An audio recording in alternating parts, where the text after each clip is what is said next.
Hello मेरे 10th class वाले प्यारे दोस्तों, मेरा नाम है Muskan Sharma. Welcome to path to excellence. और ये है आपका path to excellence to 10th class. चलिए, आज की इस क्लास में हम बात करने वाले हैं without wasting time 19th century में प्रिंट कल्चर हम चैप्टर पढ़ रहे हैं। तो 19th सेंचुरी में इसी प्रिंट कल्चर का क्या इम्पैक्ट पड़ने वाला है वुमेन के ऊपर। देखिए, वैसे तो बहुत सारे सेक्शंस के ऊपर इम्पैक्ट पड़ा था, बट आपकी जो एनसीईआरटी की बुक है उसमें 3 इम्पैक्ट्स बहुत ज्यादा दे रखे हैं। वो है 3 ही इम्पैक्ट्स दे रखे हैं एक्चुअली। वुमेन के ऊपर प्रिंट का क्या इम्पैक्ट पड़ा था, पुअर पर्सन के ऊपर क्या इम्पैक्ट पड़ा था और चिल्ड्रंस के ऊपर क्या इम्पैक्ट पड़ा था। ये दोनों इंडिया और यूरोप के कॉन्टेक्स्ट में दे रखे हैं। दोनों को कंपेयर करके एक साथ पढ़ेंगे ताकि की पॉइंट्स हमारे रहे ध्यान में और हम दोनों तरीके से लिख पाए आंसर को बेस्ट तरीके से। ओके, तो 19th सेंचुरी में प्रिंट का इम्पैक्ट वुमेन के ऊपर क्या पड़ता है, इसके सिर्फ 5 पॉइंट्स हैं जो हमें याद करने हैं। बहुत इजी से हमारे पास पॉइंट्स है। सबसे पहले है कि जो वुमेन थी यूरोप के अंदर, प्रिंट आने के बाद वो एज अ रीडर और राइटर दोनों की तरह जाने जाने लगे। यानी कि वुमेन्स जो है वो किताबें पढ़ा भी करती थी और किताबों को लिखा भी करती थी। ठीक है, 2 पॉइंट्स एग्जाम में लिख के आएंगे उनको किताबें पढ़ने के फॉर्म पे कि वो कैसी किताबें पढ़ा करती थी, और 2 पॉइंट्स लिख के आएंगे कि वो कैसी किताबें लिखा करती थी। ठीक है, उसके ऊपर और हमारा आंसर हो जाएगा कंप्लीट। तो किताबें पढ़ने की बात करूं तो women's use to read the penny magazines. Women penny magazines पढ़ा करती थी, यानी जो छोटी बुक्स होती हैं और जो बहुत सस्ती बुक आती है वो पढ़ा करती थी। स्पेशली जो वुमेन्स के लिए ही ये पेनी बुक्स क्या करी जाती थी, उस टाइम पे लिखी जाती थी। ये पेनी बुक्स क्या बताया करती थी, ये बताया करती थी एक वुमेन को कि भाई उसका प्रॉपर बिहेवियर क्या है, क्या एक सही बिहेवियर होना चाहिए एक वुमेन का, और कैसे वो हाउस कीपिंग यानी अपने घर को अच्छे से संभाल सकती है। और वुमेन यूजुअली इस चीज में इंटरेस्ट लेती है, तो ये पेनी बुक्स यूरोप के अंदर बहुत ज्यादा बिका करती थी जिन्हें वुमेन्स पढ़ा करती थी। दूसरी जो किताबें वुमेन्स पढ़ा करती थी वो थी वुमेन्स नॉवेल्स। बहुत पढ़ने में इंटरेस्टेड थी 19th सेंचुरी के अंदर, और नॉवेल वो सिर्फ पढ़ती ही नहीं थी, इवन वो नॉवेल लिखती भी थी। तो नेक्स्ट पॉइंट हम लिखेंगे कि women were also known as the best novelist. Women बहुत बेस्ट नॉवेलिस्ट में से भी थी, यानी ऐसी भी कुछ वुमेन थी जिन्होंने बहुत अच्छे अच्छे नॉवेल लिखे हैं यूरोप के अंदर। आप 2-3 एग्जाम्पल याद कर सकते हैं आपके एग्जाम के लिए, 2 नहीं होता एटलीस्ट एक तो कर लो। ठीक है, जैसे कि जेन ऑस्टन बहुत अच्छी क्या थी, आपकी नॉवेल राइटर थी यूरोप के अंदर। ब्रॉन्टे सिस्टर्स, जॉर्जी, ये सारी क्या है, कुछ बेस्ट नॉवेलिस्ट है यूरोप के अंदर जिन्होंने किताबें लिखी हैं। ओके, तो हमने थर्ड पॉइंट किस पे याद कर लिया कि भाई वुमेन्स कैसी किताब, कौन कौन फेमस वुमेन नॉवेलिस्ट थी यूरोप के अंदर। नेक्स्ट पॉइंट जो हम मेंशन कर सकते हैं कि वुमेन अपनी राइटिंग में क्या बताया करती थी। देखो, जब वो पढ़ती थी तो वो पढ़ती थी कि वुमेन कैसे एक अच्छी हाउसवाइफ हो सकती है, क्या उसका वेल बिहेवियर हो सकता है। उसके अलावा उसको नॉवल पढ़ने में इंटरेस्ट था। दूसरा हमने देखा वो बहुत अच्छी नॉवल लिखा भी करती थी। हमने 2-3 एग्जाम्पल देख लिए। ठीक है, जॉन ऑस्टन देख लिया। इसी तरीके से वुमेन लिखती थी तो वो अपने ही एक्सपीरियंस के बारे में लिखा करती थी। और वुमेन अपनी राइटिंग में, जो वुमेन है, बाकी जो औरतें हैं, उन्हें बहुत बोल्ड शो करने की कोशिश किया करती थी। एक्चुअली वुमेन्स आर बोल्ड, तो उन्हें एक वुमेन को बोल्ड शो करा जाता था। जैसे कि वुमेन को दिखाया जाता था कि she is the person with the will. ठीक है, इच्छा है उसकी बहुत सारी। स्ट्रेंथ ऑफ द पर्सनैलिटी, उसकी पर्सनैलिटी की स्ट्रेंथ उन राइटिंग्स के अंदर दिखाई जाती थी। एंड पावर टू थिंक, एक वुमेन भी बहुत अच्छा सोचती है और वो भी चेंज ब्रिंग कर सकती है सोसाइटी के अंदर। इन सारी चीजों को यूरोप में 19th सेंचुरी में वुमेन्स अपने पढ़ाई में और अपनी जो राइटिंग है उसमें दिखाने की कोशिश किया करती। तो अगर आपके ऊपर क्वेश्चन आता है कि what was the impact of print on women in Europe, आप ये 5 पॉइंट्स अपना आंसर कंप्लीट कर सकते हैं। चलिए, अब देखते हैं इसी प्रिंट का क्या इम्पैक्ट पड़ता है वुमेन के ऊपर इन इंडिया। देखो, इंडिया के अंदर जो प्रिंट का इम्पैक्ट है वुमेन के ऊपर वो मिक्स्ड सा इम्पैक्ट है। यानी कि क्या प्रिंट आ गया भारत के अंदर, जब किताबें छपने लग गई थी भारत के अंदर, ठीक है, तो जब ये क्या बुक्स बनने लग गई थी, उसके बाद हर वुमेन को ये बुक दे दी कि गो एंड स्टडी, पढ़ो।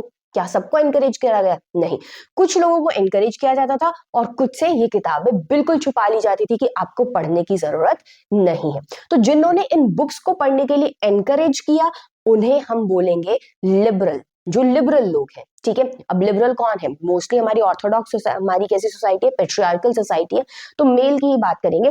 तो कुछ ऐसे थे लिबरल फादर्स और हस्बैंड जिन्होंने अलाउ किया ठीक है। बाकी वहीं पर कुछ कंजर्वेटिव और ऑर्थोडॉक्स लोग थे जिन्होंने किताबें पढ़ने के लिए बिल्कुल मना कर दिया कि वुमेन्स को बुक्स नहीं पढ़नी चाहिए। तो आपको आंसर में दोनों ही पॉइंट्स लिख के आने पड़ेंगे अगर आपसे नॉर्मल क्वेश्चन पूछा जाता है। अगर आपसे स्पेसिफिक पूछा जाता है तो क्वेश्चन की नीड के अकॉर्डिंग आप लिख के आएंगे।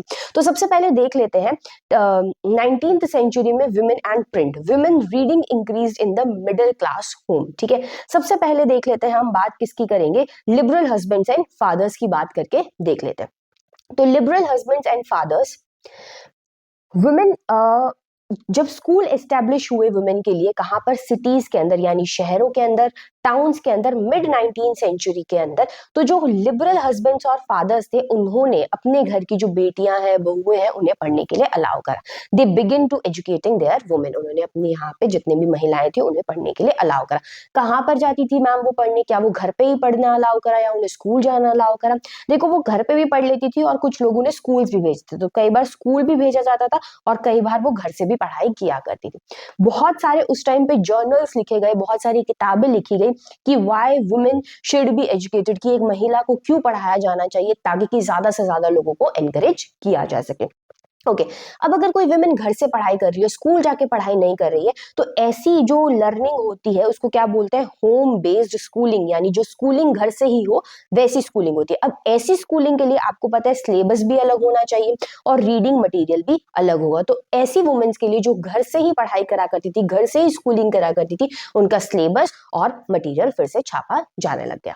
ठीक है, ओके। तो ये हमने देखा कि कौन कौन ऐसी महिलाएं थी जिनके मतलब ऐसे लोगों के बारे में पढ़ा जो महिलाओं को पढ़ना अलाउ करते थे भारत के अंदर।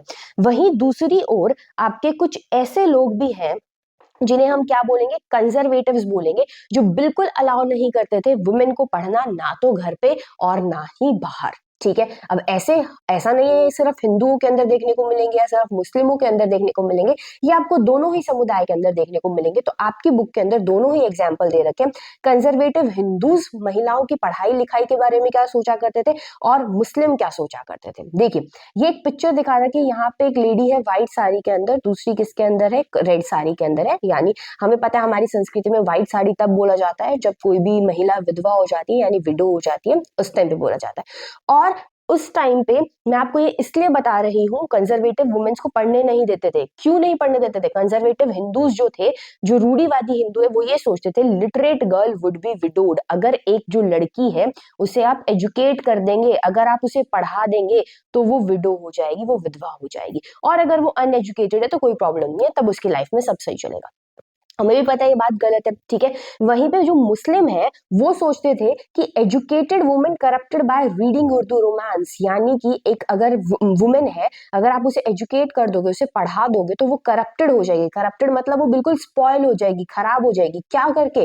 वो उर्दू रोमांस की किताबें पढ़ना सीख जाएगी, और जब वो रोमांस पढ़ना सीख जाएगी तो फिर वो वही करेगी और वो क्या कर देगी, हमारी मुस्लिम सभ्यता को खराब कर देगी। तो इस तरीके से कुछ हिंदूज और कुछ मुस्लिम्स अपनी यहाँ की महिलाओं को नहीं पढ़ने देते थे।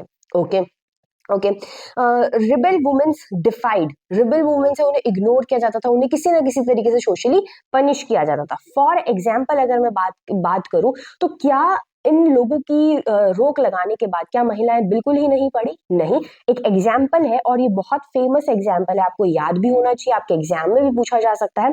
दैट इज राश सुंदरी देवी। क्या नाम है इसका? राश सुंदरी देवी। ठीक है, ये एक गर्ल है, कहाँ से है? मुस्लिम कंजर्वेटिव फैमिली, यानी एक ऐसे फैमिली से जो मुस्लिम फैमिली है और जो पढ़ाई को प्रेफर नहीं करती फीमेल्स की। वो ये बोलती है अगर आपको पढ़ना है तो ज्यादा से ज्यादा आप ओनली क्या पढ़ सकते हो, कुरान पढ़ सकते हो। ठीक है, और कुरान के अलावा आप कुछ भी नहीं पढ़ सकते, उसको और कुछ भी पढ़ना अलाउड नहीं था।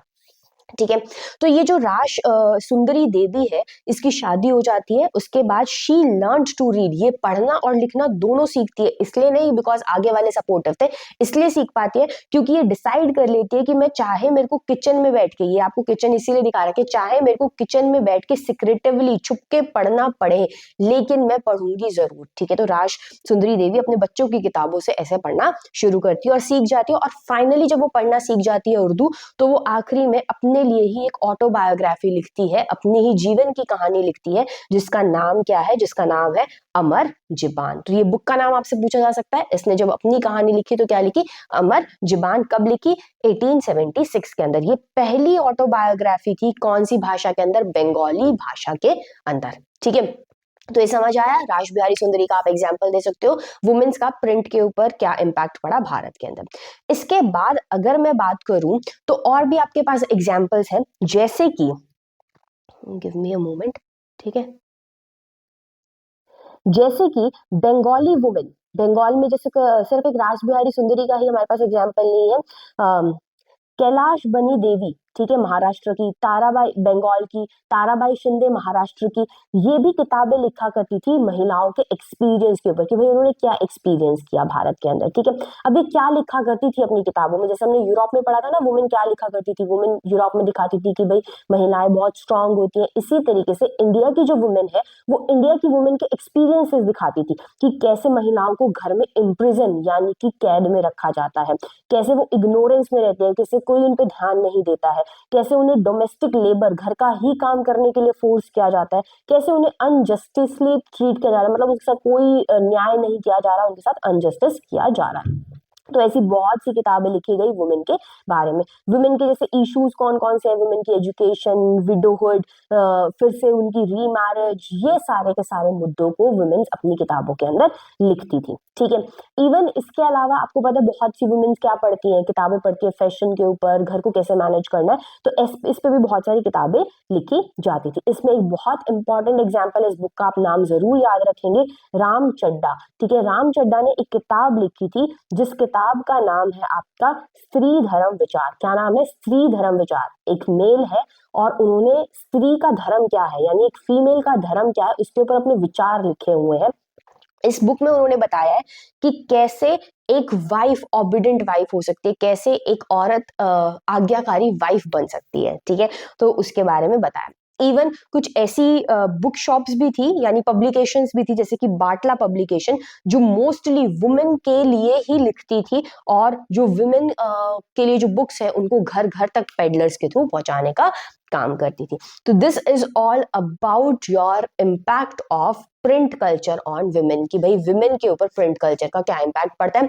हमने देखा यूरोप के अंदर पॉजिटिव इम्पैक्ट था, विमेन रीडर भी थी और राइटर भी थी, लेकिन भारत के अंदर वहीं पे दोनों तरीके के हमें इम्पैक्ट देखने को मिले। जो लिबरल हस्बैंड और वाइफ, हस्बैंड और फादर्स थे, उन्होंने अपनी डॉटर्स को और वाइफ्स को पढ़ाया, जबकि जो कंजर्वेटिव थे उन्होंने अलाउ नहीं किया। फिर भी राज सुंदरी देवी जैसी औरतें पढ़ गई और उन्होंने अपनी ऑटोबायोग्राफी लिखी जिसका नाम अमर जुबान था। इसी तरीके से हमने देखा कि किस तरीके से वुमेन्स के ऊपर किताबें किन किन मैटर्स पे लिखी जाती थी। तो ये बहुत इंपॉर्टेंट क्वेश्चन है, इसे जरूर कर लीजिएगा। इसकी जो आपको पीडीएफ अगर आपको नहीं पता है तो हमारे टेलीग्राम चैनल पर मिलेगी, जिसका डिस्क्रिप्शन में आपको लिंक अवेलेबल है। Till the time, stay healthy, keep learning, and do hard work for your exam. All the best. Bye bye.